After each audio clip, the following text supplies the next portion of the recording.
এই হলদে পড়ি। কথাটা বলে জোরে ডাক দেয়।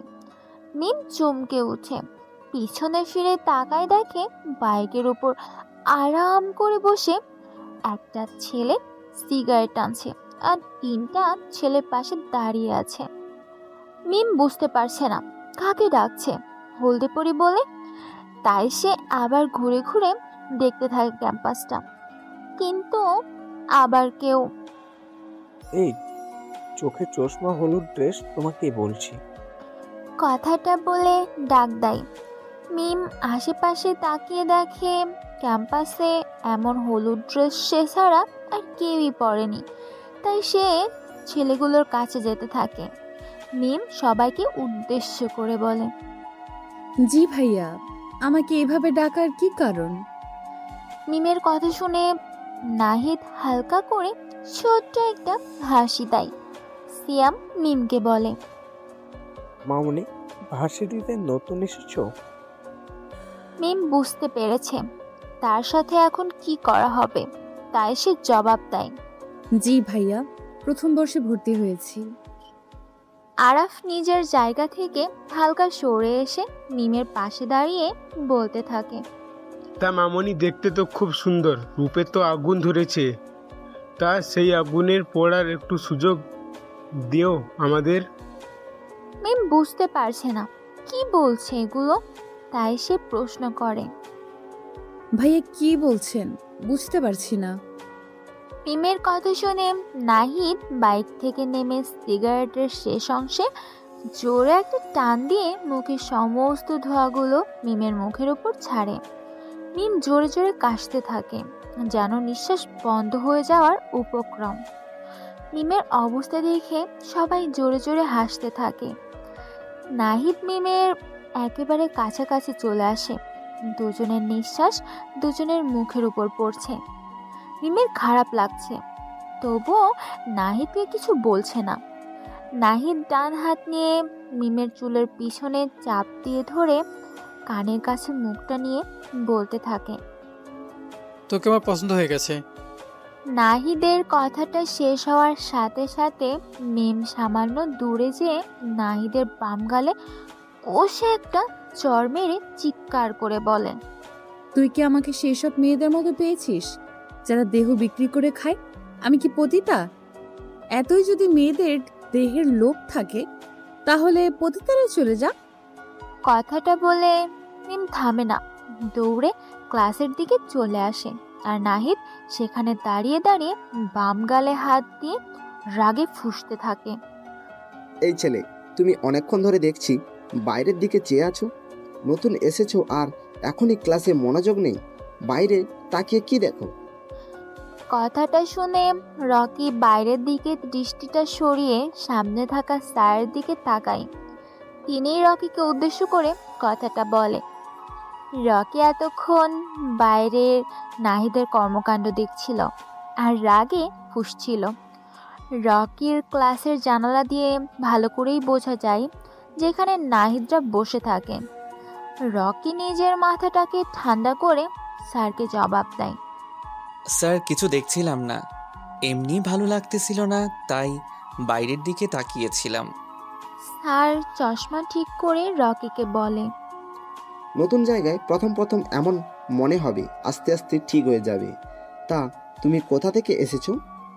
রকি উত্তর দেয়, আমার নিজের কোনো শহর নেই, যেই শহরে পা রাখি ওইটাই আমার শহর হয়ে যায়। রকির এমন উত্তর শুনে সবাই অবাক। বলে কি ছেলেটা, নিজের কোনো নির্দিষ্ট শহর নেই? রকি সবার দিকে চেয়ে ছোট করে একটা মুচকি হাসি দেয়। স্যার ক্লাস সম্পূর্ণ করে বাইরে চলে যায়। অনেক স্টুডেন্টের রকির সাথে বন্ধুত্ব করতে আসে, কিন্তু রকি ধনী পরিবারের কারো সাথে বন্ধুত্ব করতে চায় না। রকি দৃষ্টি যায় সবার লাস্ট বেঞ্চে বসে থাকা একটা ছেলের দিকে, যার পরনে ময়লা ঢিলে ঢালা সাদা কালারের শার্ট, চোখে মোটা ফ্রেমের চশমা, চুলগুলো খানিকটা বড়, মুখে দাড়িতে ভরে গেছে, শরীরের রংটা হালকা কালো। কিন্তু কেউ ছেলেটার পাশে বসছে না, কারণ ক্লাসের সবাই ধনী পরিবারের সন্তান, ভালো ভালো জামা কাপড় পরা, কিন্তু ছেলেটা গরিব শরীরে, নেই ভালো জামা কাপড়, তাই তার পাশে কেউ বসছে না। রকি নিজের সিট থেকে উঠে দাঁড়ায় আর ছেলেটির পাশে গিয়ে বসে। রকিকে দেখে ছেলেটা অবাক হয়ে যায়, কেননা যেখানে কোনো স্টুডেন্ট তার আশেপাশে বসে না, তার সাথে বন্ধুত্ব করে না, কিন্তু আজ হঠাৎ করে নতুন একটা ধনী পরিবারের ছেলে নিজ ইচ্ছায় তার পাশে বসেছে। এটা যেন তার বিশ্বাস হচ্ছে না। রকি ছেলেটার হালকা উজ্জ্বল মুখটা দেখে মুচকি হেসে ছেলেটাকে বলে, নাম কি তোমার? ছেলেটা মাথা নিচু করে জবাব দেয়, আবির। আমরা কি ফ্রেন্ড হতে পারি? আমি রকি। বলেই হাতটা বাড়িয়ে দেয় আবিরের দিকে। আবির অবাক হয়ে যায়, বলে কি ছেলেটা, গরিব ছোট লোক একটা ছেলের সাথে ওর মতো স্মার্ট ছেলের ফ্রেন্ড হওয়ার হাত বাড়িয়ে দিয়েছে। বুঝতে পারছে না আবির কি করবে, তবুও ভদ্রতার জন্য আবির কাঁপতে কাঁপতে হাতটা রকির সাথে মিলায়। রকি স্মিত হাসে। রকি কখনো ধনীদের পছন্দ করে না, গরিবের প্রতি সে নিজের একটা টান অনুভব করে, তাই সে গরিবের উপর অত্যাচার সহ্য করতে পারে না। রকি আবিরকে নিয়ে ক্লাস থেকে বেরিয়ে আসে, ক্যাম্পাসের আম গাছের নিচে বসে পড়ে। আবির রকির সাথে কথা বলতে কেমন যেন লজ্জা লজ্জা লাগছে। রকি আবিরকে প্রশ্ন করে, আবির, ওইখানে কতগুলো ছেলে বাইকের উপর বসে থাকে, ওরা কারা? জানিস বা চিনিস তুই? আবিরের খুবই পরিচিত ছেলেগুলো, নাহিদ, সিয়াম, আরাফ, সাকিন, যারা ভার্সিটির প্রথম দিন থেকে আবিরকে জাগ দেয়। আবির চায় না নাহিদের কাছে যাতে রকি জাগ খায়, তাই সে সাবধান করার জন্য বলে, বাইকের উপর আরাম করে যে বসে থাকে ওর নাম নাহিদ। এই ভার্সিটির সভাপতির ছেলে খুবই খারাপ, ছোট বড় সবার জন্য একটা আতঙ্ক, কারণ সে প্রতিদিন কারো না কারোর সাথে র্যাগিং করে। আর পাশে যারা থাকে সবাই তার বন্ধু, বড়লোক ঘরের সন্তান, তাই ক্ষমতা জোরে এগুলো করে। তুই নাহিদের কাছ থেকে দূরে দূরে থাকবি। রকি হাসতে থাকে আবিরের কথা শুনে আর বলতে থাকে, আবির, তুই হয়তো জানিস না আমি কে, আমার ক্ষমতা কতটুকু, তাই ওই নাহিদকে ভয় পাওয়ার কিছু নেই। হতে পারে আমার পরিচয় পেলে আমার সাথে এমন করবে না, আমি দেখি সে আমার সাথে কি কি করতে পারে। আবির সন্দেহের দৃষ্টিতে তাকিয়ে থাকে রকির দিকে। সে বুঝতে পারছে না রকির কি এমন ক্ষমতা আছে যার কারণে সে নাহিদকে ভয় পাচ্ছে না, তাই সে প্রশ্ন করে ফেলে, রকি, তোর কি এমন ক্ষমতা যার জন্য তুই নাহিদকে ভয় পাচ্ছিস না? রকির কাছে আবিরের করা প্রশ্নটা ভালো লাগে, কিন্তু রকি এখনই তার পরিচয় কাউকে দিতে চায় না, তাই আবিরকে বলে, আবির, তুই কি মিস্টার কিংকে চিনিস? আবির মাথা নাড়ায়, যার মানে সে এমকে কে চেনে। জানিসই তো তার কি ক্ষমতা আছে। আমার একটা বড় ভাই আছে যে এমকের সাথে কাজ করে। এখন যদি নাহিদ আমার সাথে খারাপ কিছু করে, তাহলে বড় ভাইকে বললে সে এসে নাহিদকে যা করার তাই করবে। তবে আমি দেখতে চাই সে আমার সাথে কিছু করে কিনা। রকির কথা শুনে আবিরের কেমন যেন বুকের ভিতর প্রশান্তির বাতাস বয়ে যায়, যেন অনেক দিনের কিছু আশা পূরণ হতে যাচ্ছে। আচ্ছা রকি, তুই তো কত ধনী পরিবারের সন্তান, কিন্তু তুই নিজে স্মার্ট হয়ে কেন একটা বস্তির গরিব ছেলের সাথে ফ্রেন্ডশিপ করলি? তুই চাইলেও তো কত ধনী ছেলে মেয়েদের সাথে বন্ধুত্ব করতে পারতি, কিন্তু তা করিসটি কেন? রকি নিজের চোখ জোড়া বন্ধ করে সামনে ভেসে ওঠে তার মায়ের রক্তাক্ত দেহটার কথা। সে দীর্ঘ নিঃশ্বাস ফেলে আবিরকে জবাব দেয়, জানিস, আমিও তোর মতো কোনো এক সময় গরিব বস্তিতে থাকতাম, কিন্তু সময়ের সাথে সব বদলে আমার জীবনটা উচ্চ শিখরে পৌঁছে গেছে। আমার মার নিষেধ ধনী পরিবারের সন্তানের সাথে যেন চলাফেরা না, কি আর এমনিতেই আমার এই বিলাসিতার জীবন ভালো লাগে না। তাই মূলত আমি তোর সাথে বন্ধুত্ব করেছি, এই আর কি। আর কি না? রকির এরকম উত্তরে রকির প্রতি আবিরের শ্রদ্ধা বৃদ্ধি পায়। আবির আবারও রকিকে প্রশ্ন করে, আচ্ছা রকি, তখন যে স্যার তোকে জিজ্ঞেস করেছিল তুই কোন শহর থেকে এসেছিস, তখন এমন রহস্যময় উত্তর দিয়েছিস কেন সেটা বল। রকি মুচকি হেসে জবাব দেয়, আমি রহস্যময় ছেলে হতে পারি, কিন্তু সব জায়গায় রহস্যময় কথা বলি না। আমার ওই কথার মানে চাইলেই স্যার বের করতে পারবে। এখন তোকে আর বলতে হবে না, তুই নিজেই আমার কথার উত্তর পেয়ে যাবি। কথাটা বলে রকি বসা থেকে উঠে দাঁড়ায় আর আবিরকে বলে, চল আবির, তোকে বাসা পর্যন্ত ড্রপ করে দিয়ে আসি। আবিরও বসা থেকে উঠে দাঁড়ায় আর রকিকে বলে, ভাই তুই গরিবের সাথে চলাফেরা করতে পারিস, কিন্তু গরিবের বাড়িতে যেতে পারবি না, কারণ গরিবদের বাসার অবস্থা অনেক খারাপ, যা তুই সহ্য করতে পারবি না। রকি মুচকি হাসে। চোখটা বন্ধ করলে ছোটবেলার কিছু দৃশ্য তার চোখের সামনে ভেসে ওঠে। রকি আবিরের পিঠে হালকা বাড়ি দেয়। পকেট থেকে বাইকের চাবিটা বের করে হাতে ঝাঁকাতে ঝাঁকাতে বাইকের কাছে যায়। রকি বাইকটা জোরে টান দিয়ে আবিরের সামনে এনে থামায়। হাতের ইশারায় বাইকে উঠতে বলে আবিরকে। আবির কিছু একটা ভেবে বাইকের পিছনে উঠে বসে। ভার্সিটির অনেকের কাছে এটা যেন সহ্য হচ্ছে না। এত ধনী পরিবারের ছেলে একটা গরিব খ্যাত ছেলেকে তার বাইকের পিছনে বসিয়েছে। রকি বাইকটা ছোট একটা বসতির সামনে থামায়। আবির বাইক থেকে নেমে রকিকে বলে, ভদ্রতার জন্য বললাম বাসায় আসার জন্য, কিন্তু ব্যাচেলার মানুষ একা থাকি, আমার বাসার পরিবেশ ভালো না, তাই বাসায় আসার জন্য বললাম না, কিছু মনে করিস না। রকি মুচকি হেসে বলে, আরে তুই না বললেও আমি যেতাম, কিন্তু আমার কিছু গুরুত্বপূর্ণ কাজ আছে, যার জন্য আজ যেতে পারবো না। অন্য আরেক দিন অবশ্যই যাব, তুই না করলেও। আবিরের ঠোঁটের কোণে হাসির রেখা ফুটিয়ে রকিকে বিদায় জানায় আর ভাবতে থাকে রকির সম্পর্কে। হঠাৎ কোথা থেকে যেন আবিরের কাছে উদয় হলো এক অচেনা আগন্তুক, আর এসেই ভাইয়ের মতো বন্ধুর হাত বাড়িয়ে দেয়। রকি, আমি পরের বার এমপি নির্বাচন করতে চাই, তুই এটার ব্যবস্থা করে দিবি। কিছুক্ষণ আগেই মেয়র সাদ্দাম খান রকিকে দেখা করার জন্য ডাকে। আবিরকে নামিয়ে দিয়েই রকি সাদ্দামের বাগান বাসতে চলে আসে। দুজন দুজনের সামনাসামনি বসে, কারোর মুখে কোনো কথা নেই। সাদ্দাম জানে রকি ঠান্ডা মাথার খেলোয়াড়, তাই সে নিজ থেকে রকিকে উদ্দেশ্য করে কথাটা বলে। রকি কিছুই বলে না। পকেট থেকে সিগারেটের প্যাকেটটা বের করে একটা সিগারেট চালায় আর বিষাক্ত ধোঁয়াগুলো নাক দিয়ে ছাড়তে থাকে। সাদ্দাম জানে রকির এই একটা বদ অভ্যাস আছে, সেটা হলো সে সিগারেটের ধোঁয়া নাক দিয়ে বেশি ছাড়ে।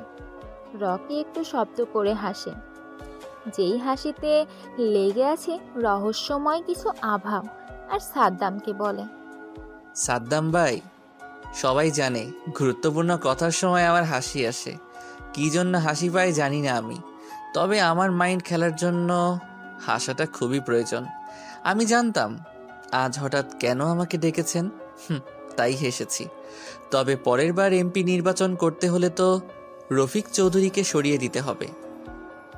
সাদ্দামও পকেট থেকে একটা সিগারেট বের করে টানতে থাকে আর রকিকে বলে, আমি জানি তুই চাইলে কোনো কিছুর ব্যাপার না, তবে রফিক চৌধুরীকে সরানো এতটা সহজ হবে আমার মনে হয় না। রকির কানে কথাটা বারবার বাজতে থাকে, তাই সে রেগে পাশে থাকা কাচের ফুলদানিটা ভেঙে ফেলে, জোরে চিৎকার দিয়ে বলে, এই রকির কাছে কোনো কিছু অসম্ভব নেই, আমি পারি, সব পারি। আমি রফিক চৌধুরী কেন আরও উপরের কাউকে মারতে আমার সময় লাগবে না, একটা ফোনই যথেষ্ট। আপনি পরের বার এই সিটির এমপি হবেন। সাদ্দাম মুচকি হাসে। সে জানে রকি পারে না, এমন কোনো কাজ নেই। রকি একবার যে কাজ হাতে নেয় ওইটা ছিনিয়ে নেওয়ার বুক আছে তার। রকি, তোমার কি অতীতের কথা মনে পড়ে? রকি চোখ জোড়া বন্ধ করে অতীতের কিছু ঘটনা তার চোখের সামনে ভেসে উঠছে। রকি চায় না অন্ধকার অতীতকে সামনে এনে সদ্য ভবিষ্যৎটাকে নষ্ট করা, তাই সে বসা থেকে উঠে দাঁড়ায় আর সাদ্দামকে উদ্দেশ্য করে বলে, এই শহরে আমার পরিচয় আমি আর আপনি ছাড়া কেউ জানে না। আমি চাই না কেউ আমার সম্পর্কে কিছু জানুক, তাহলে কিন্তু পরেরটা হ্যাঁ নাই বললাম। আসি আমি, রাতে একটা মিশনে যেতে হবে। শহরে নতুন এসেই ঝামেলাটা না করলেই পারতে, তা আজ রাতে আর শেষ দিন। হয়তো কোনো এক পাপিষ্ঠের গরিবদের কাছ থেকে টাকা লুটে নিজের ব্যাংক ব্যালেন্স বাড়াচ্ছে। কথাটা বলে রকি মেইন দরজাটা খুলে বাইরে বেরিয়ে যায়। সাদ্দাম চাইলেও রকিকে আটকাতে পারবে না, তাই বৃথা চেষ্টা করে লাভ নেই। ঢাকার একজন প্রভাবশালী ব্যবসায়ী আহাদ চৌধুরী আজ মিরপুরের অফিসে বড় একটা মিটিং ছিল, যার জন্য আসতে একটু রাত হয়ে গেছে। গুলশানের নির্জন এলাকা দিতে গাড়িটা চালাচ্ছে আহাদ চৌধুরীর ড্রাইভার শামীম। আহাদ চৌধুরী ভিতরে বসে বসে মোবাইল চালাচ্ছে। চারিদিকে অন্ধকার, দূরে দূরে দেখা যাচ্ছে ল্যাম্পপোস্টের আলো। হঠাৎই শামীম দেখতে পায় রাস্তার মাঝে বাইকের উপর আরাম করে বসে আছে কোনো এক আগন্তুক, মুখে তার জ্বলন্ত সিগারেট। শামীম দূর থেকে গাড়ির হর্ন বাজায়, কিন্তু আগন্তুক বাইকের উপর স্থির বসে আছে। শামীম রেগে গাড়িটা থামায়। আহাদ গম্ভীর গলায় বলে, শামীম, তাড়াতাড়ি গাড়ি চালাও, বাসায় যেতে হবে, অনেক রাত হয়ে গেছে। তুমি এখানে গাড়ি থামালে কেন? শামীম জবাব দেয়, স্যার, সামনে কে যেন বাইক দাঁড়া করিয়ে বাইকের উপর বসে সিগারেট টানছে। গাড়ি থেকে নেমে দেখো, হয়তো মদ পান করে নেশা ধরেছে, তাই পাগলের মতো এখানে বসে আছে। শামীম গাড়ি থেকে নেমে আগন্তুককে উদ্দেশ্য করে বলে, এই কে তুই? মদ খেয়ে মাঝ রাস্তায় বাইকের উপর বসে মাতলামো করছিস? রাস্তা থেকে বাইকটা সরা তাড়াতাড়ি। কিন্তু আগন্তুকটা বাইরের উপর স্থির হয়ে বসে বসে সিগারেট টানছে। শামীম রেগে গিয়ে আগন্তুকের কাছে যায়। আগন্তুকের পরনে কালো মাফিয়া ড্রেস, কাটা মাস্কের জন্য মুখটা বোঝা যাচ্ছে না। শামীম আগন্তুকের কলার ধরতে যাবে, তখনই কোথা থেকে যেন একটা স্নাইপারের বুলেট এসে শামীমের হাতে লাগে। শামীম জোরে চিৎকার দিয়ে দূরে ছিটকে পড়ে। আগন্তুকটা এটা দেখে জোরে জোরে হাসতে থাকে। হঠাৎ বাইরে থেকে জোরে চিৎকারের আওয়াজ পেয়ে আহাদ গাড়ি থেকে নেমে দেখে শামীম নিচে বসে চিৎকার করে কান্না করছে। সামনে বাইকের উপর আরাম করে বসে সিগারেট টানছে একটা কালো অভয়। আহাদ চিৎকার দিয়ে বলে, এ কে তুই? শামীমের হাতে গুলি করেছিস কেন? আগন্তুকটা বাইক থেকে নেমে দাঁড়িয়ে বাম হাতে থাকা অর্ধেক সিগারেটটা নিচে ফেলে পা দিয়ে পিষে দেয়। আগন্তুকটা হাসতে থাকে আর বলতে থাকে, আমি কে? আমাকে তুই চিনবি না, কিন্তু আমি তোকে খুব ভালো করে চিনি। ঢাকার অন্যতম ড্রাগ ব্যবসায়ী, গরিবের টাকা লুটে নিজের ব্যাংক ভরতেছিস, গুন্ডা দিয়ে চাঁদা তুলিস, আর সবার সামনে ভালো মানুষের মুখোশ পরে আছিস। এগুলো কেউ জানে না। আহাদ অবাক হয়ে যায়। এত কিছু করে কিন্তু কেউ জানে না তার এই গোপন করা ব্যবসার কথা। তাই আহাদ ভয়ে ভয়ে বলতে থাকে, কে তুমি, আর আমার সম্পর্কে এগুলো কি করে জানো? আগন্তুক মাস্কের ভিতর মুচকি হেসে জবাব দেয়, আমি তোর সম্পর্কে আরো অনেক কিছু জানি। 3টা বউ তোর, কিন্তু কোনো বই এ কথা জানে না। রাতের পর রাত মেয়ের নেশায় ডুবে থাকিস তুই। আরো শুনবি? এবার আহাদ কান্না করে দেয়। তুমি এগুলো জানো কিভাবে? প্লিজ এই বিষয়টা আমাদের মধ্যে রেখে দাও। তুমি এবার শামীমকে গুলি করলে কেন? কি চাও তুমি বলো, আমি দিয়ে দেব এখনই। তবুও আমাকে কিছু করবে না প্লিজ। আগন্তুকটা জোরে হাসতে হাসতে বলে, তুই আমাকে কি দিবি? এখন তো আমি তোকে তোর জীবনটা ভিক্ষা দিতে পারি, কিন্তু আমি তা করব না, কারণ আমার একটা সমস্যা আছে। তুই আমার অপছন্দের কিছু কাজ করেছিস যেটা আমার সহ্য হয়নি, তাই তোকে আজ একেবারে শান্ত করতে চলে এলাম। ভাই বলেন, আমি আপনার অপছন্দের কি কাজ করেছি যার জন্য আমার সাথে এমন করছেন? তুই গরিব দুঃখীদের টাকা মেরে খাস, তাদের কাজের সঠিক পারিশ্রমিক দিস না। ভাই এখন থেকে সব সঠিকভাবে দেব, আমাকে ছেড়ে দেন প্লিজ। ভাই আপনাকে কত দিতে হবে বলেন, আমি দিয়ে দেব, তবুও আমাকে প্যারানে মারবেন না প্লিজ। মনে আছে কিছু মাস আগের কথা? তোর একটা বিল্ডিং তৈরি করতে যে 50 জন শ্রমিক মারা গেছে, কিন্তু তুই একটা মৃত শ্রমিকের পরিবারকে 10,000 টাকা করে দিয়েছিস। সেই গরিব শ্রমিকের জীবনের মূল্য কি 10,000 টাকা? বল আমাকে। ভাই গরিবের জীবনের কোনো মূল্য নেই, এরা বেঁচে থেকে দেশের জনসংখ্যা বৃদ্ধি করছে। আর আমি এখন আপনাকে একটা অফার করছি, গাড়িতে 50 লক্ষ টাকা একটি ব্রিফকেস আছে, আপনি সব টাকাগুলো নিয়ে আমাকে ছেড়ে দেন।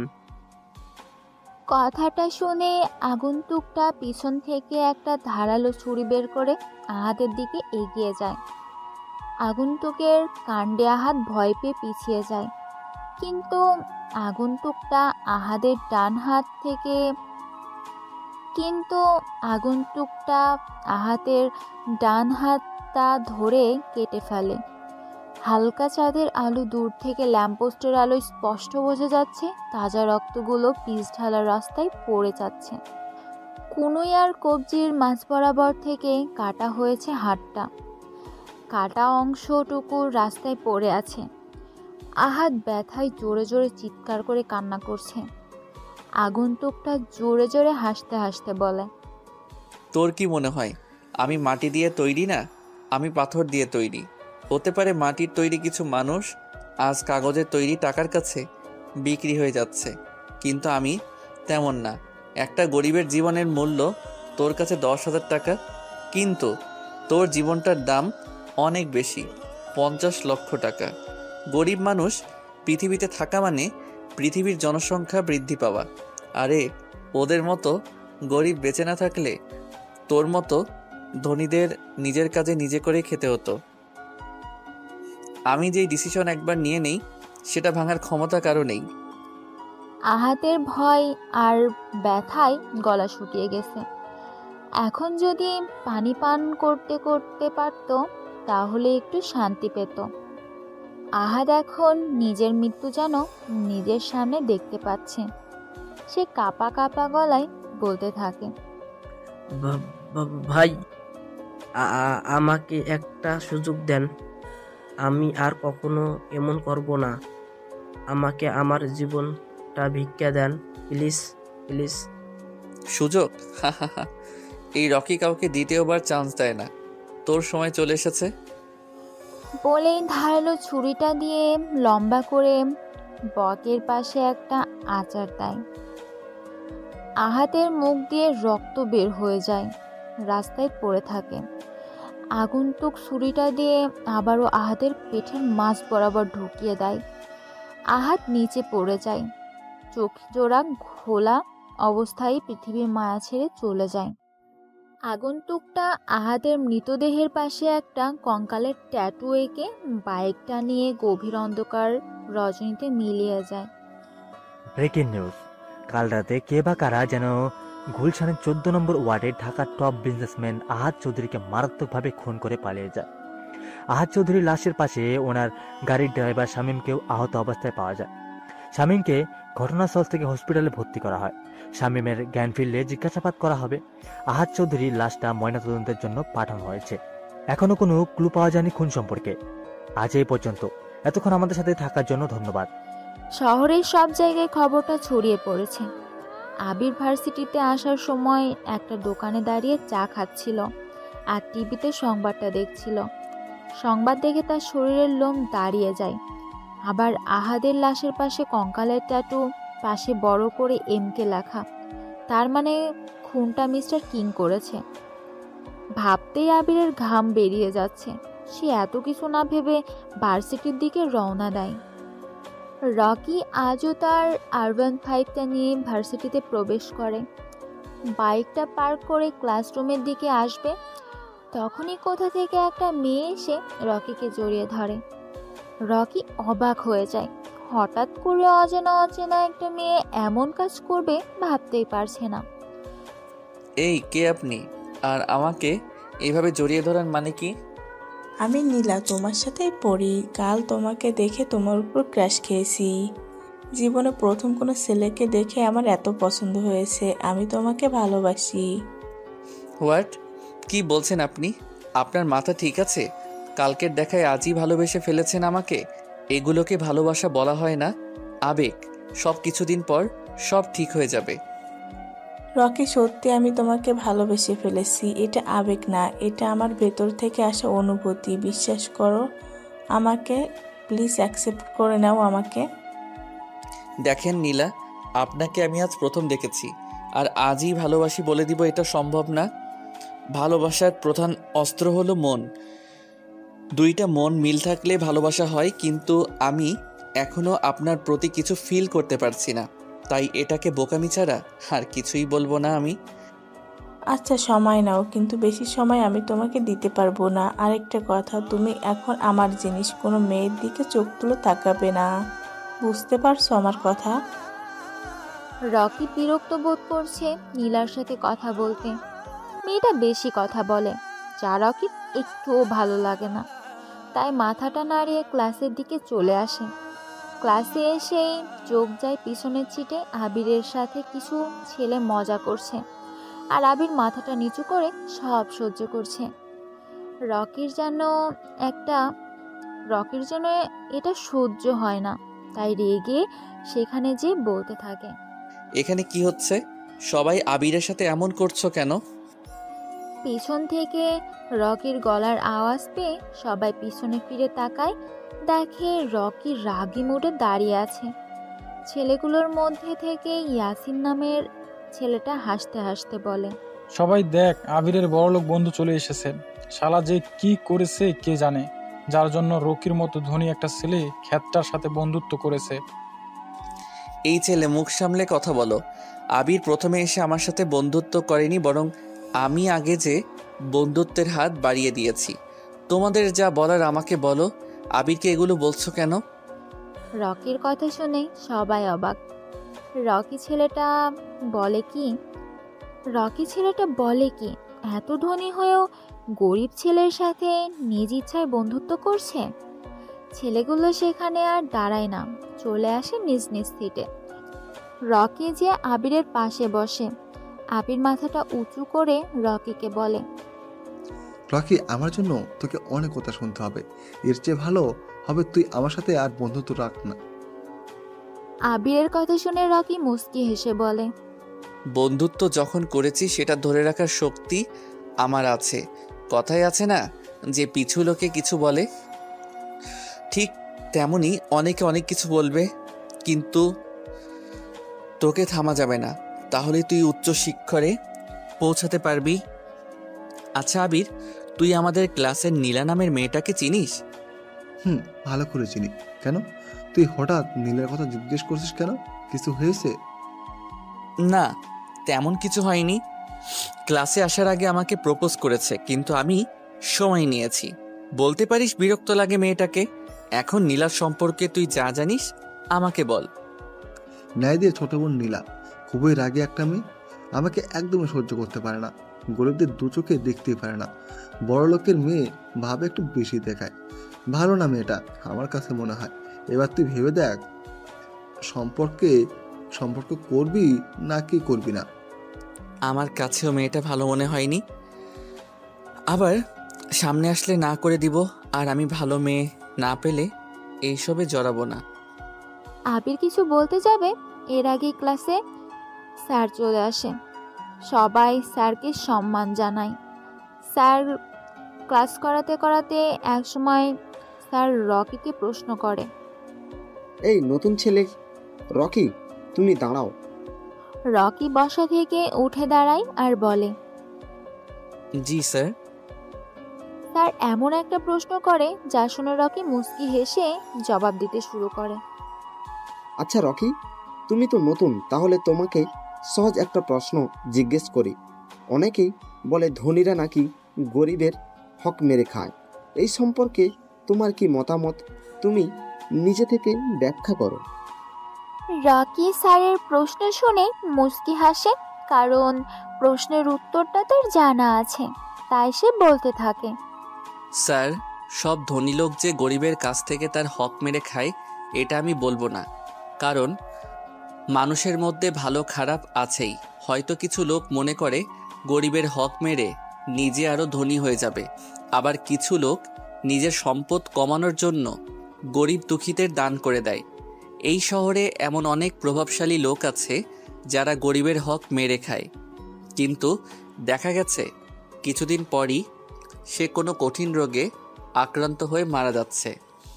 আমি জানি না কেন ধনীরা গরিবদের সাথে এমন করে, তবে আমার জীবনের একটা বড় লক্ষ্য এই গরিব দুঃখীদের জন্য কিছু একটা করে যাওয়া।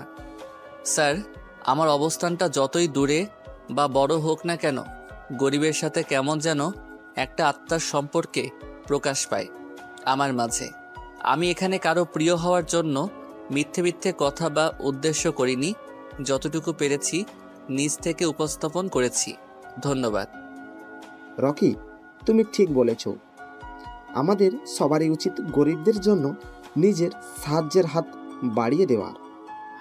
রকি অনুমতি নিয়ে নিজের সিটে বসে ক্লাস সম্পূর্ণ করে। ক্লাস শেষ করে বাইরে বেরিয়ে যায় আবির আর রকি। আজ প্রচণ্ড গরম পড়েছে। গ্রীষ্মের দুপুর, সূর্য মাথার উপরে সোজা কিরণ দিচ্ছে। রকি আর আবির আম গাছটা নিচে যে বসে আছে, কারো মুখে কোনো কথা নেই।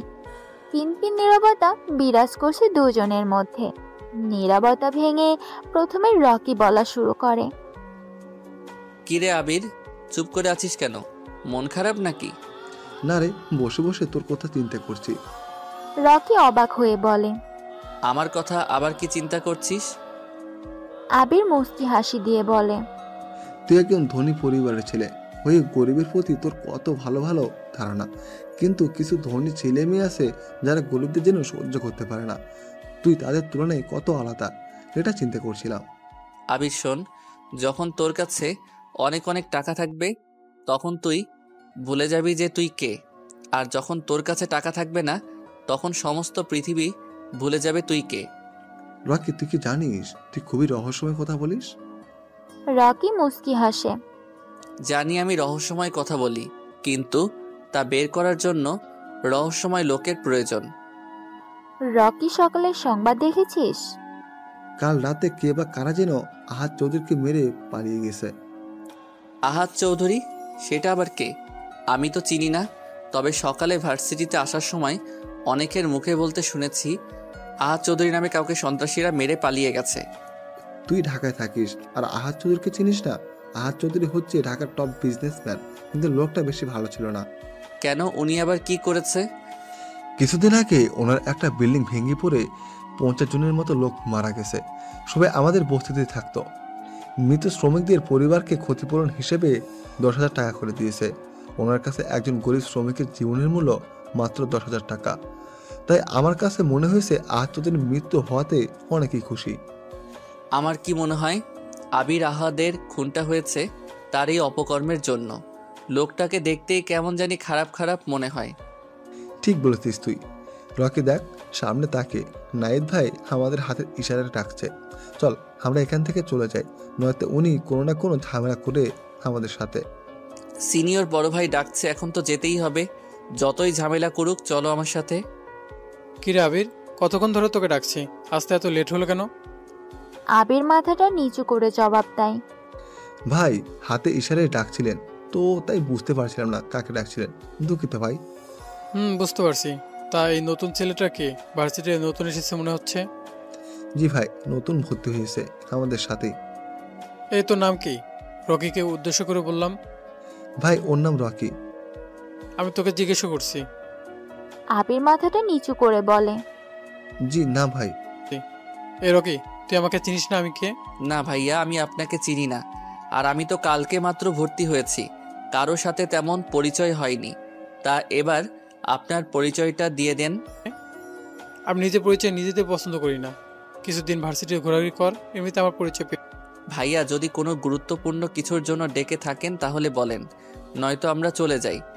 রকির কথা শুনে নাহিদ পকেট থেকে একটা সিগারেট বের করে জ্বালায় আর মুখের বিষাক্ত ধোঁয়াগুলো রকির মুখের উপর ছেড়ে দিয়ে বলতে থাকে, বড় ভাই যখন ডাক দিয়েছে তাহলে সেটা গুরুত্বপূর্ণ কথাই হতে পারে। তোকে আমি কাল থেকেই দেখছি তুই ভার্সিটিতে এসে খুব ভাব নিয়ে ঘোরাঘুরি করছিস।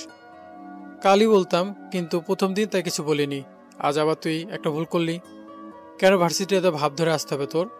কাল থেকে যেন আমি এমন আর না দেখি। আজ তোকে সাবধান করে দিলাম, মনে থাকার জন্য কথাটা। তোরা এখন যেতে পারিস। রকি বুকের উপর ঝুলিয়ে রাখা চশমাটা ফু দিয়ে চোখে লাগিয়ে ভাব নিয়ে বলতে থাকে, ক্যাম্পাসটা কারো বাবার না, যার যেমন ইচ্ছে সে সেইভাবে চলবে। আর আমি কাল থেকে আরও বেশি করে ভাব নিয়ে ভার্সিটিতে আসব। দেখি আপনি আমার কি করতে পারেন। কথাটা বলেই আবিরের হাত ধরে টানতে টানতে চলে আসে সেখান থেকে। দেখছিস না ছেলেটা কেমন খারাপ, তোর সাথে কেমন ব্যবহার করে। এগুলো একটা কিন্তু মানা যায় না, কিছু একটা ব্যবস্থা করতে হবে। আমি দেখছি ব্যাপারটা, তোদের চিন্তা করতে হবে না। ও সব ভাবনা আমি বের করে দিব। আবির আর রকি এসে আবার আম গাছের নিচে বসে পড়ে। আবিরের চোখে ভয় বিরাজ করছে, কারণ নাহিদদের সাথে কেউ খারাপ ব্যবহার করলে তার ফল ভালো হয় না। এখন যদি রকির এমন কিছু করে, এটা ভেবেই আবিরের বুক কেঁপে উঠছে। রকি, তুই নাহিদের সাথে এমন না করলেও পারতি। এর পরিণাম কিন্তু ভয়ঙ্কর হতে পারে, মনে রাখিস আমার কথাটা। রকি মুচকি হেসে বলে, আবির, তোকে আগেই বলেছি নাহিদ আমার কাছে কোনো ব্যাপার না, হাতের ময়লা। আর তুই এটা বল যে সামনে দিয়ে আসছে মেয়েটাকে। আবির সামনের দিকে চেয়ে দেখে নীল রঙের জামা পরে একটা মেয়ে এদিকেই আসছে, কিন্তু আবির মেয়েটাকে চিনতে পারছে না। আজই ভার্সিটিতে প্রথম দেখছে, তাই রকিকে বলে, রকি, মেয়েটা মনে হয় ক্যাম্পাসে নতুন, আগে তো কখনো দেখিনি। মেয়েটার চেহারায় একটা মায়া কাজ করে, কেমন যেন ইনোসেন্ট ভাব রয়েছে তার মধ্যে। কি ব্যাপার রকি, মেয়েটাকে দেখে প্রেমে পড়ে গেলে নাকি? আরে দূর, আমি কি বলছি মেয়েটাকে ভালোবাসি? প্রথম দেখাতে কি ভালোবাসা হয়ে যায়? তবে মেয়েটা দেখতে খারাপ না, আমার পছন্দ হয়েছে। এর সম্পর্কে আমার জানতেই হবে। আরে সমস্যা নেই, একই ভার্সিটিতে যখন পড়ে মেয়েটার সম্পর্কে সব জানা যাবে। আবির আর ক্লাস করব না, চল কোথাও থেকে ঘুরে আসি। আরে ক্লাস ফাঁকি দিয়ে এখন ঘুরতে যাওয়া যাবে না। আবির চল আমার সাথে, ক্যাম্পাসে আর ভালো লাগছে না। বলে রকি তার বাইকটা নিয়ে আবিরের সামনে দাঁড়িয়ে বলে, ওঠ, কাছে একটা জায়গায় যাব। রকি, ক্লাস ফাঁকি দিয়ে যাওয়াটা ঠিক হবে না। আবির ওঠ বলতেছি, আমার কিন্তু রাগ হচ্ছে। রকির জোড়াজুড়িতে আবির বাইকের পিছনে উঠে বসে। রকি বাইকটা চালিয়ে শহর থেকে একটু দূরে একটা লেকের পাড়ে দাঁড় করায়। বাইক থেকে নেমে আবির অবাক হয়ে যায় এমন একটা মনোরম পরিবেশ দেখে। সামনে একটা বড় ঝিল, আশেপাশে গাছপালা, হিমেল হাওয়া বয়ে যাচ্ছে চারিপাশে। এখানে এসে মনটা ভালো হয়ে গেছে, তাই রকিকে উদ্দেশ্য করে বলে, রকি, জায়গাটা খুবই সুন্দর, কিন্তু তুই এমন জায়গা খুঁজে পেলি কিভাবে? আগেও আসছিস মনে হয়। রকি মুচকি হেসে জবাব দেয়, আরে না, আমি আগে কখনো এখানে আসিনি।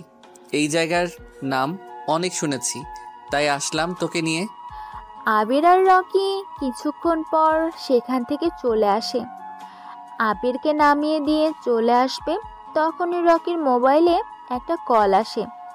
রকি বাইকটা থামিয়ে পিছনের পকেট থেকে মোবাইলটা বের করে হাতে নিয়ে দেখে স্ক্রিনের ওপর সোহেল নামটা ভেসে উঠেছে। রকি ফোনটা রিসিভ করে বলতে থাকে, সোহেল, ওই দিকের কি অবস্থা? বস, শালাকে ধরে এনেছি, এখন কি করব? আমার আস্থানায় নিয়ে বেঁধে রাখ, আমি আমার সময় চলে আসব। আজকে ঢাকার সবচেয়ে ধনী এবং ক্ষমতাশীল রাজনৈতিক নেতা আরিয়ান আহমেদকে ধরে আনার জন্য রকি কিছু ছেলে পাঠিয়েছে। আরিয়ান আহমেদকে ধরে আনার পর সোহেল নামের একটা ছেলে রকিকে ফোন দিয়ে জানায়, রকি মুচকি হেসে বাইকটা স্টার্ট দেয়। সময় রাত 11:45। রকি বিএমডাব্লিউটা নিয়ে তার পুরনো আস্তানার সামনে দাঁড়িয়ে আছে। বাইরে হালকা বৃষ্টি পড়ছে। একজন ছেলে হাতে একটা ছাতা নিয়ে রকির গাড়ির গেট খুলে দিল। রকি প্রথমে তার পাজোড়া বের করে পরে মাথাটা বের করে। পরনে তার কালো ড্রেস, কালো হাত মোজা, উপরের অংশ কাটা, লম্বা হুডওয়ালা টুপি, কাটা মাস্ক দিয়ে মুখটা ঢাকা। হাতে থাকা অর্ধেক জ্বলন্ত সিগারেট কয়বার জোরে টান দিয়ে বৃষ্টিতে ভেজা রাস্তায় ফেলে রুমের দিকে যেতে থাকে। ছেলেটা ছাতাটা বন্ধ করে রুমের শাটারটা খুলে রকি ভিতরে প্রবেশ করে। 40 ওয়াটের একটা বাল্ব ছোট আটকা রুমটা হলদে আলোয় আলোকিত হয়ে আছে। সামনে চেয়ারে সাথে বাঁধা আরিয়ান আহমেদ, তার চোখে মুখের অবস্থা বেশি ভালো না। চুলগুলো কপাল ছাড়িয়ে ছিটিয়ে আছে। ডান গালে মনে হয় কেউ জোরে চড় দিয়েছে, যার কারণে ঠোঁটের কোনায় রক্ত জমাট বেঁধে কালো হয়ে গেছে। আরিয়ানকে শক্তিশালী ড্রাগস পুশ করার জন্য তার এখনো জ্ঞান ফেরেনি। তাই রকি হাতের ইশারায় পিছনে দাঁড়িয়ে থাকা আরিফ নামের ছেলেটাকে আরিয়ানের মুখে পানি মারার জন্য ইশারা দেয়। আরিফ আরিয়ানের মুখের উপর পানি দেয়, যার ফলে সে কিছুক্ষণ পর চোখ মেলে তাকায় আর নিজেকে চেয়ারের সাথে বাঁধা অবস্থায় আবিষ্কার করে। আরিয়ান এটা দেখে উত্তেজিত কণ্ঠে বলে, ভাই কে আপনারা? আর আমাকে এখানে ধরে এনে বেঁধে রাখার মানে কি? আমার সম্পর্কে কোনো ধারণা আছে আপনাদের? দেখেন, ভালোই ভালোই বলছি, আমাকে ছেড়ে দেন, নয়তো আপনাদের সবগুলোর এমন অবস্থা হবে যা ভাবতেও পারবেন না। রকি মুচকি হেসে বলতে থাকে, আমি কে সেটা তোর জানা লাগবে না। তুই কে সেটা সবাই ভালো করে জানে। কিন্তু কি বলতো, আমার জগতে সবাই আমাকে ভয় পায় আর আমার কথা শোনে এবং মানে। তোর ক্ষমতা সম্পর্কে সবার ধারণা আছে, কিন্তু এখানে তোর কোনো ক্ষমতাই কাজে লাগবে না। এটা আমার রাস্তা না, এখানে আর কথা শুনবে সবাই, তোকে ভয় পাওয়ার কিছু নেই। আমাকে এখানে ধরে আনার কারণ কি? আমার ভুল বা দোষ কি? এত অস্থির হচ্ছিস কেন? আমি বলবো তুই শুনবি তোর কি দোষ বা ভুল। তুই তো ঢাকার টপ ধনীর মধ্যে একজন, আবার রাজনীতিও করিস, কিন্তু এত টাকার পাহাড় বানালি কিভাবে? আমার একটা ছোট্ট বিজনেস আছে, যেটা থেকে আর পার্টি থেকে পার্টনারশিপ পাই, সেগুলো দিয়েই তৈরি করেছি। রকি জোরে জোরে হাসতে হাসতে বলে, তুই যে মিথ্যা কথা বলছিস সেটা তোর চেহারার হাবভাব দেখেই বোঝা যাচ্ছে। আমি সত্যি বলছি, বিশ্বাস করুন আমাকে, এগুলো ছাড়া আর কোনো ইনকাম করার ফোর্স নেই আমার। কথাটা শুনে রকি রেগে যায়। পাশে থাকা শক্ত স্টিকটা দিয়ে আরিয়ানের বাম হাঁটুতে জোরে একটা বাড়ি মেরে বলে, আমি তোর সম্পর্কে সবকিছু জানি, তাই তোর সব অপকর্মের কথা তুই নিজের মুখে স্বীকার করবি। এই জন্য তোকে প্রশ্নটা করেছি। আমি মিথ্যাবাদীকে একদম পছন্দ করি না, আর যারা বেশি কথা বলে তাদেরকেও পছন্দ করি না। তুই ঢাকার নামকরা একজন রাজনৈতিক নেতা, তুই মানুষের সেবা করবি, কোনটা করলে তাদের জন্য ভালো হবে সেটা করবি। কিন্তু তুই কি করিস? স্মাগলিং করিস, গরিবের হক মেরে খাস। মনে আছে ধানমন্ডিতে একটা ছোটোখাটো বস্তি ছিল, গরিব দুঃখীদের বাসস্থান ছিল, কিন্তু তুই কি করলি? সরকারি একটা বড় প্রজেক্টের জন্য সব গরিব দুঃখীদের সেখান থেকে বের করে দিলি। এই কাজটা করার পর থেকেই আমার চোখে পড়ে গিয়েছিলি। তোকে ছোট একটা চান্স দিয়েছিলাম, কিন্তু তুই দ্বিতীয়বার একই ভুল করলি। এখন বল, এগুলোর জন্য তোকে কি শাস্তি দেওয়া যায়? ভাই আমাকে ছেড়ে দেন, আমার দ্বারা এমন ভুল দ্বিতীয়বার আর হবে না। কথাটা শুনে রকি উচ্চস্বরে হাসতে হাসতে থাকে। ভাই আমি ভুল করে ফেলেছি, আমাকে মাফ করে দেন, আমাকে ছেড়ে দেন প্লিজ, আমার দ্বারা দ্বিতীয়বার আর এমন ভুল হবে না। আরিয়ান এমন কথা শুনে রকি উচ্চস্বরে হাসতে হাসতে বলে, তোকে কি ধরে এনেছি ছেড়ে দেওয়ার জন্য? দ্বিতীয়বার যাতে আর এই ভুল না করতে পারিস সেই ব্যবস্থা করার জন্য ধরে এনেছি তোকে। আরিয়ানের কাছে রকির কথা মোটেও ভালো লাগতেছে না। সে বুঝে ফেলতেছে তার সময় শেষ আজকে। সামনে ভয়ঙ্কর রকিকে দেখে বোঝা যাচ্ছে আরিয়ানের মৃত্যু যেন এখন মাথার উপর। আর কিছুক্ষণ, তারপরই তার চিরদিনের জন্য নিথর হয়ে যাওয়া আরিয়ান ভয় কাতর চেহারা নিয়ে করুণ কণ্ঠে বলে, ভাই আমাকে ছেড়ে দেন, আমি ওই বস্তিটা আবার ওদের দিয়ে দিব, প্লিজ বিশ্বাস করেন আমাকে। আরিয়ান, তোকে একটা গল্প শোনাই। শহরে গরিব একটা ছেলে ছিল যার বাবা মা কেউ নেই, পৃথিবীতে সে এতিম। ছেলেটা তার পেটের ক্ষুধা মেটানোর জন্য ছোট একটা চা স্টলে প্লাস হোটেলে কাজ করত। তার কাজ ছিল টেবিল পরিষ্কার করা আর প্রতিটা টেবিলে যে খাবার সার্ভ করা। কিন্তু হঠাৎ করে একদিন ছেলেটা কাস্টমারকে পানি দিতে যেয়ে কারোর সাথে ধাক্কা খেলে হাতের গ্লাসটা সেই লোকটার উপর পড়ে। গ্লাসের পুরো পানিটা লোকটা শার্টের উপরে পড়ার কারণে সে ছেলেটাকে কষে 3টা চড় দেয় আর খারাপ ভাষা বলে গালি দিতে থাকে। মৃত মা বাবাকে গালি দেওয়ায় ছেলেটা তা সহ্য করতে না পেরে নিচে পড়ে থাকা ভাঙা অর্ধেক গ্লাসটা দিয়ে লোকটার গলায় চালিয়ে দেয়। দোকানের মালিক ভয় পেয়ে যায় এটা দেখে, তাই সে পুলিশকে ফোন দিয়ে ছোট ছেলেটাকে ধরিয়ে দেয়। কথাগুলো বলে থামে রকি। সামনে থাকা টেবিলের উপর সিগারেটের প্যাকেটটা হাতে নিয়ে তার থেকে একটা সিগারেট বের করে নিজের ঠোঁট চাপে। জ্বলন্ত সিগারেট যেন রকির ঠোঁট জোরে পুড়ে যাচ্ছে, তবুও সে থেমে নেই, এক মনে সিগারেট টানছে। রকি এবার একটু রহস্যময় হয়ে বলে, আরিয়ান, আমার গল্পটা শুনে কি তোর কিছু মনে পড়ছে? আরিয়ান রকির কথা শুনে অনেকটা অবাক হয়ে যায়, কারণ রকি এতক্ষণ আরিয়ানের ছেলেবেলার গল্প বলছিল। প্রতিদিন রাতে ঘুমাতে যাওয়ার সময় আরিয়ান চোখ জোড়া বন্ধ করলে ছোটবেলার কিছু দৃশ্য তার চোখের সামনে ভেসে বেড়ায়। আরিয়ান যতই অতীতকে ভুলতে চায়, কিন্তু অতীত তাকে তত ব্রাশ করে ফেলে। চাইলেও যেন এটা সে ভুলতে পারে না। সে অবাক হয়ে রকিকে জিজ্ঞাসা করে, কে তুই, আর তুই আমার ছোটবেলার কথা জানিস কিভাবে?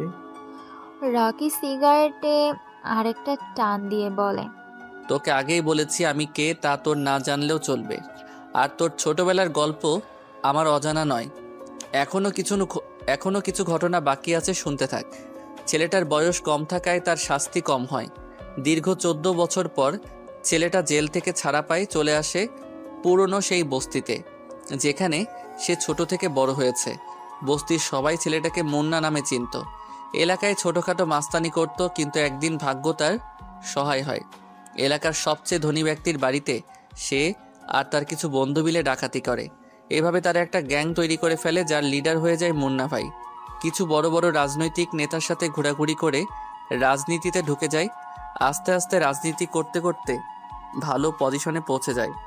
জনগণ তাকে আরিয়ান আহমেদ নামে চিনতে থাকে। আর এখন সে একজন ধনী এবং ক্ষমতাশালী রাজনৈতিক নেতা আরিয়ান আহমেদ।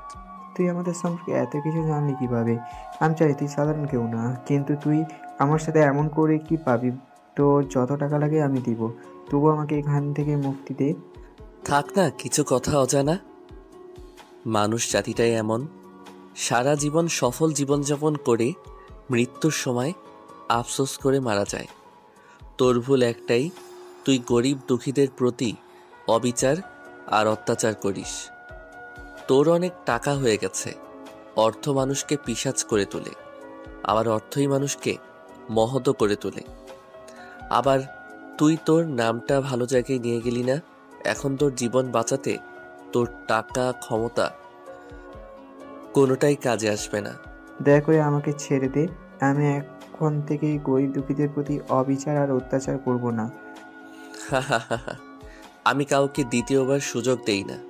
আর পৃথিবীতে খারাপ মানুষ রেখে লাভ নেই। মানুষ নিজের মৃত্যু নিজেই কামনা করে। কথাটা বলে রকি পিছন থেকে একটা পিস্তল ডান হাতে নিয়ে নাড়াচাড়া করে বলে, এই পিস্তলে 5টা বুলেট আছে, সবগুলোই তোর কপালে করব। আরিয়ান চেয়ারের সাথে হেলান দিয়ে বসে আছে। চরম অসহায়তা ফুটে উঠেছে তার চেহারার চাহনিতে। আরিয়ান বিশ্বাসই করতে পারছে না যে আজ তার এই পৃথিবীতে শেষ দিন। মাথাটা নিচু করে হাত দুটোর দিকে তাকায়।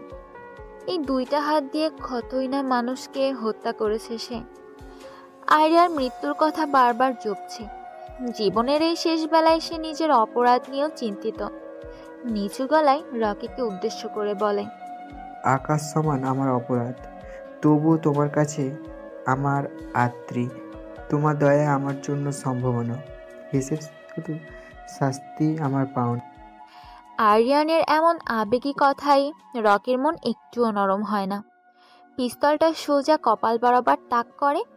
আরিয়ান কিছু বলতে পারে না। এর আগেই রকি পিস্তলের ট্রিগার চাপ দেয়।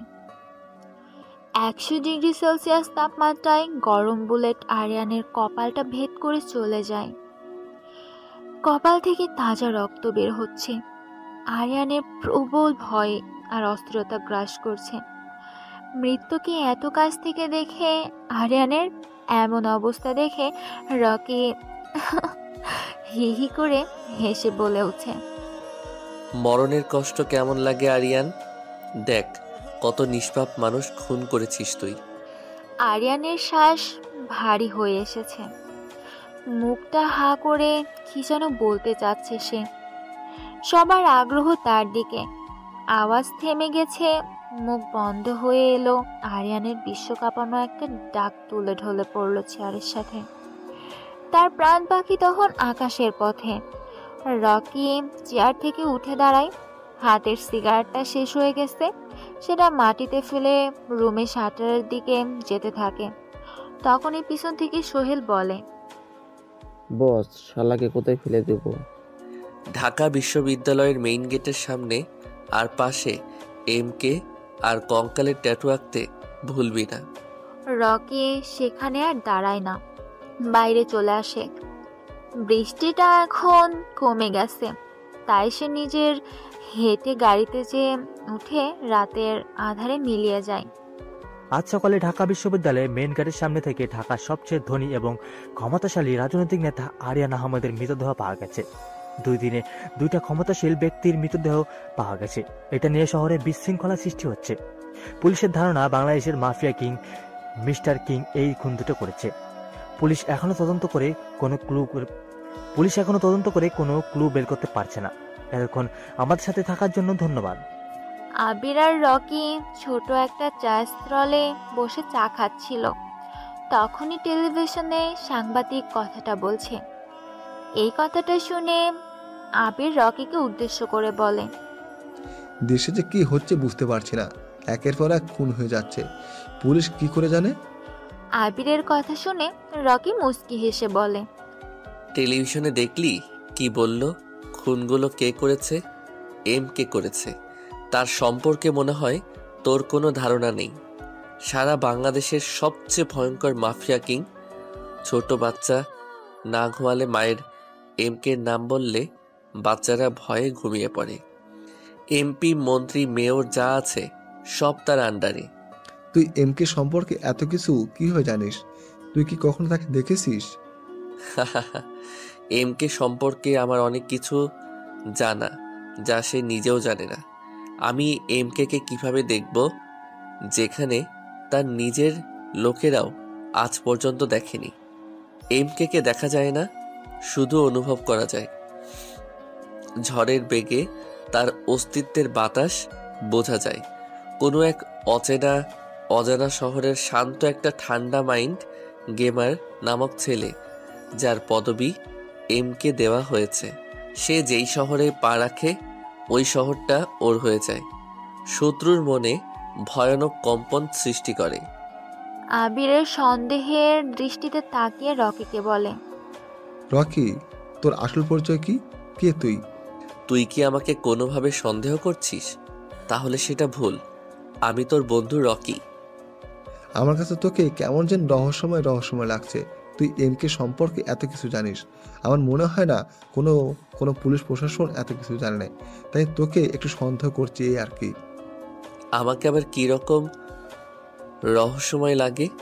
আমি সবসময় এই রকম করে কথা বলতে পছন্দ করি। আর এমকে সম্পর্কে এত কিছু জানি আমার এক বড় ভাইয়ের কাছ থেকে। আমাকে সন্দেহ করার কোনো মানেই হয় না। রকি, সামনে তাকিয়ে দেখ, নাহিদরা হাতে স্টিক নিয়ে আমাদের দিকে আসছে। চল এখান থেকে চলে যাই। আবিরের কথা শুনে রকি পাশে তাকিয়ে দেখে নাহিদ, আরাফ, সিয়াম আরও 3টা ছেলে, সবার হাতে মোটা স্টিক। রকি পকেট থেকে মোবাইলটা বের করে কাকে যেন একটা মেসেজ পাঠায়। আবিরের দিকে চেয়ে দেখে আবির ভয় পেয়ে আছে।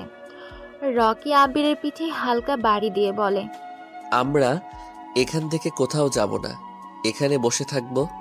তুই কি পাগল হয়ে গেছিস? আমরা এখানে বসে থাকলে আমাদের কি করে বুঝতে পারছিস? চল এখান থেকে। আবিররা আর সেখান থেকে যেতে পারে না। এর আগেই নাহিদের ছেলেপেলেরা চলে আসে। নাহিদ তার ডান হাতের স্টিকটা নিয়ে বাম হাতে আস্তে বাড়ি দিতে দিতে বলে, কিরে, পালিয়ে যাওয়ার ব্যবস্থা করছিলি নাকি? পালিয়ে যাব কেন? আবির হালকা ভয় পাচ্ছিল, তাই আমাকে চলে যাওয়ার জন্য বলছিল। আবির দেখ, ও ভয় পাচ্ছিল, কিন্তু তুই ভয় পাচ্ছিলি তাই না আমাদের দেখে? রকি মুস্কি হেসে বলে, তোমাদের ভয় পাওয়ার কি আছে, যার জন্য ভয় পাবো? কালকে তো খুব ভাব নিয়ে বলে গিয়েছিলি আমার কথা শুনবি না। আজ এর উপযুক্ত শাস্তি দেব তোকে আমি। দেখব বড় বড় কথা কোথায় যায়। এত 4-5টা ছেলে নিয়ে আমাকে মারার জন্য চলে এসেছো? হি হি হি হি। এরা আমাকে মারবে, হাসি পাচ্ছে আমার। নাহিদ স্টিকটা দিয়ে রকির বাম পায়ে জোরে একটা বাড়ি মারে। রকি নিচে পড়ে যায়, কিন্তু ব্যথায় কোনো চিৎকার করছে না। চোখ জোড়া বন্ধ করে ব্যথাটা সহ্য করে নেয়। নাহিদ রকির শার্টের কলার ধরে উঠায় মুখের কাছে মুখ নিয়ে বলতে থাকে, কিরে, কেমন ব্যথা করছে? একটু চিৎকার কর, আমার মনটা যেন শান্তি পায়। তোকে মারার জন্য আমি একাই যথেষ্ট, কিন্তু ওদের এনেছি আমার ক্ষমতা দেখানোর জন্য। আমি এতটাই দুর্বল না যে তোর মতো ছেলে আমাকে মেরে দিবে। আর কিছুক্ষণ অপেক্ষা কর, আমার ক্ষমতা দেখিয়ে দিব। তোর ক্ষমতা? এই ক্যাম্পাসে শুধু আমার রাজত্ব চলবে, তোর কোনো ক্ষমতা এখানে কাজে লাগবে না। কথাটা বলে নাহিদ আবারও রকির ডান পায়ে বাড়ি মারে। রকি কিছু বলে না, এই ব্যথাটা যেন ওর কাছে কোনো কিছুই না। নাহিদের কাছে রকির এমন নীরব ভঙ্গি ভালো লাগছে না, তাই সে উচ্চস্বরে বলতে থাকে, এই কুত্তার বাচ্চা, তুই চিৎকার করছিস না কেন? তোর শরীর কি দিয়ে তৈরি? এত জোরে জোরে মারছি, তা তোর কোনো প্রতিক্রিয়া নেই। রকি কিছু বলে না, মুচকি হাসে। নাহিদ আবারও রকের শার্টের কলার ধরে উঠিয়ে কিছু বলতে যাবে, তখনই ক্যাম্পাসের গেট দিয়ে 3টা ব্ল্যাক কালারের গাড়ি আর পিছনে 4টা বাইক নিয়ে কিছু ছেলে প্রবেশ করে। প্রথমে গাড়ি থেকে একটা ছেলে নামে, পরনে তার জিন্স জ্যাকেট, মাথায় কালো রুমাল বাঁধা, মুখে জ্বলন্ত সিগারেট। পেছনের গাড়িগুলো থেকে একরকম অনেক ছেলে নেমে রকির কাছে আসতে থাকে। এতক্ষণে ভার্সিটিতে তো অনেক স্টুডেন্ট জমে গেছে। ছেলেগুলোকে দেখে নাহিদ বোকার মতো চেয়ে আছে, আর রকি জোরে জোরে হাসতে থাকে। প্রথম গাড়ি থেকে নামা আরাফাত নামের ছেলেটা এসে পকেট থেকে একটা সিগারেট বের করে, তার থেকে একটা সিগারেট রকির ঠোঁটে দেয়, লাইটার দিয়ে সিগারেটের আগুন লাগায়। রকি সিগারেটটা টানতে থাকে। আম গাছের নিচে পাকা মিনারের উপর আরাম করে বসে। সবাই অবাক হচ্ছে, আবির, কারণ রকির এমন অ্যাটিটিউড দেখে। আশেপাশে থাকা কম বেশি সকল স্টুডেন্ট শক খায় রকির এমন অ্যাটিটিউড দেখে। রকি তার ডান হাতটা আরাফাতের সামনে ধরে। আরাফাত পিছন থেকে একটা .38 পিস্তল বের করে রকির হাতে দেয়, আর সিগারেট টানতে টানতে নাহিদকে উদ্দেশ্য করে বলে, কিরে নাহিদ, অবাক হয়েছিস মনে হয় হঠাৎ করে আমার এমন অ্যাটিটিউড দেখে? আমি চাইনি আজই এই শহরে আমার আসল পরিচয় প্রকাশ পাক, কিন্তু ভাগ্য বলে যে কিছু একটা আছে, সেসব কিছু আজই শেষ করে দিতে চাই।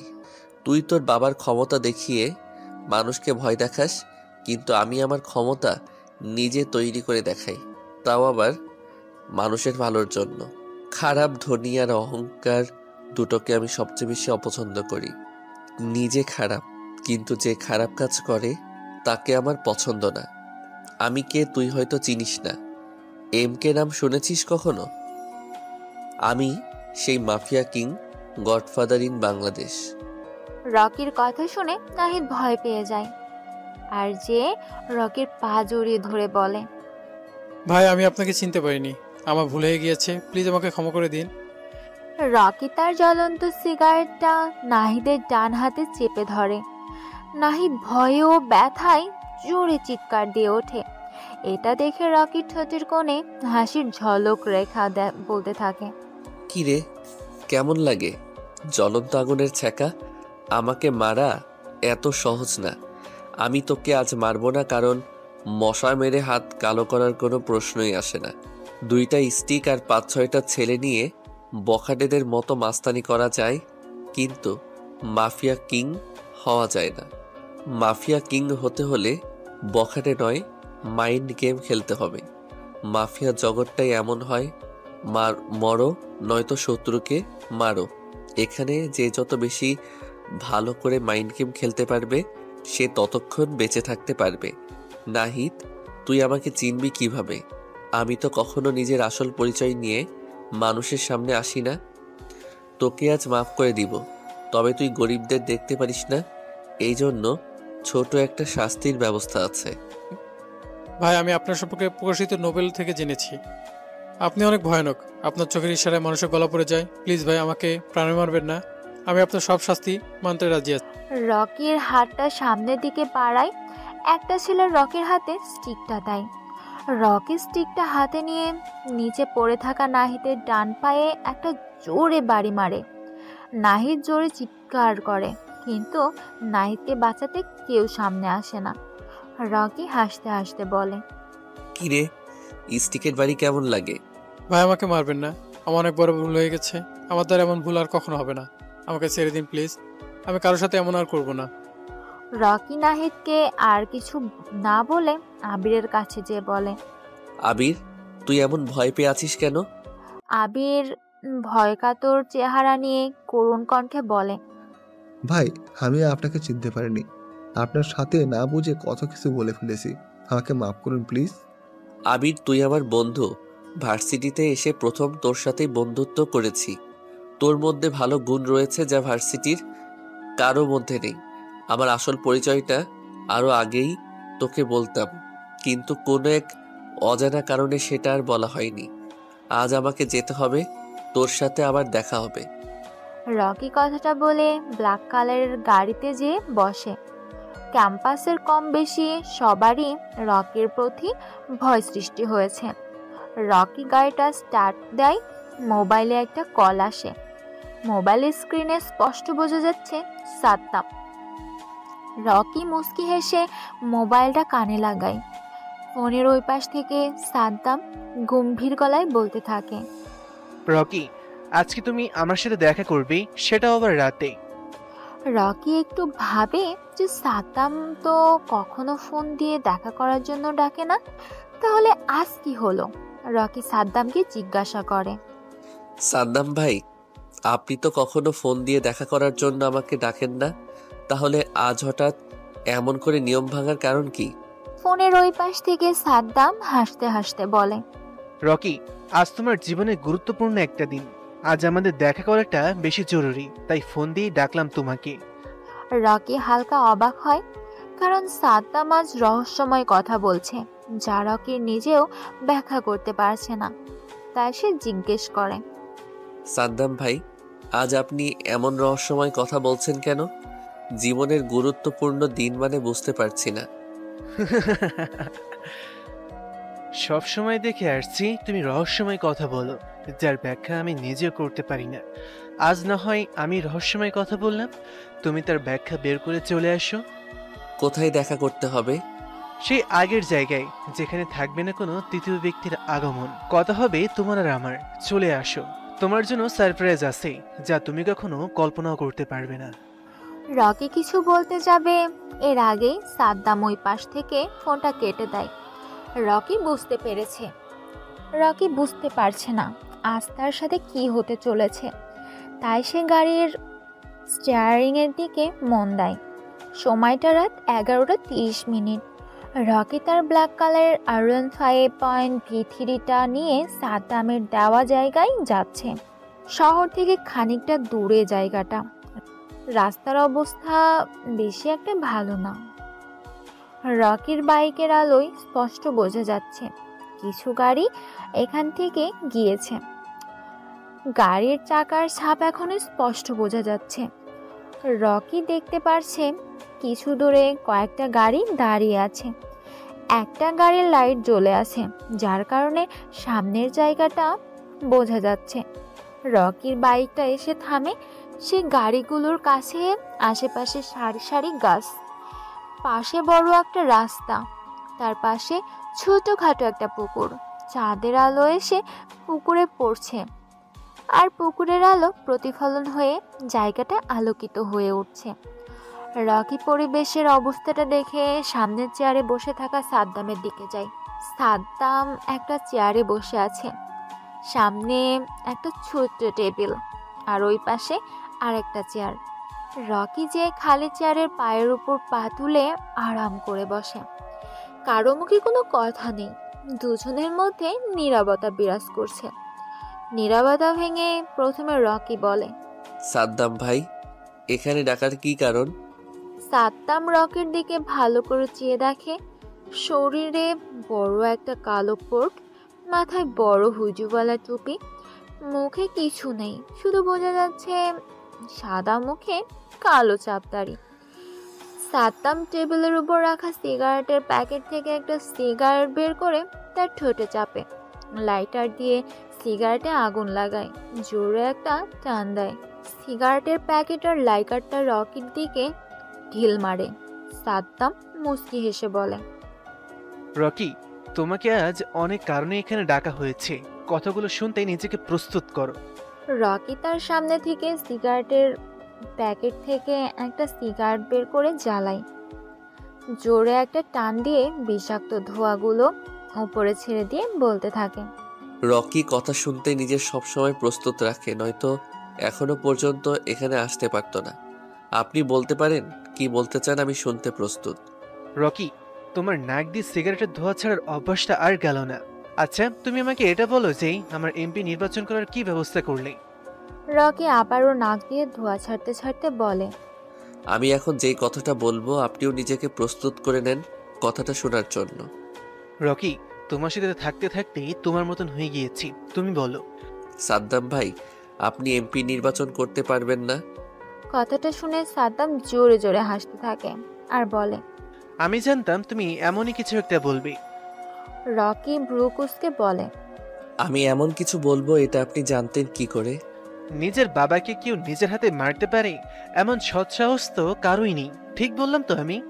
রকি অবাক হয়ে যায় সাদ্দামের মুখে এমন কথা শুনে।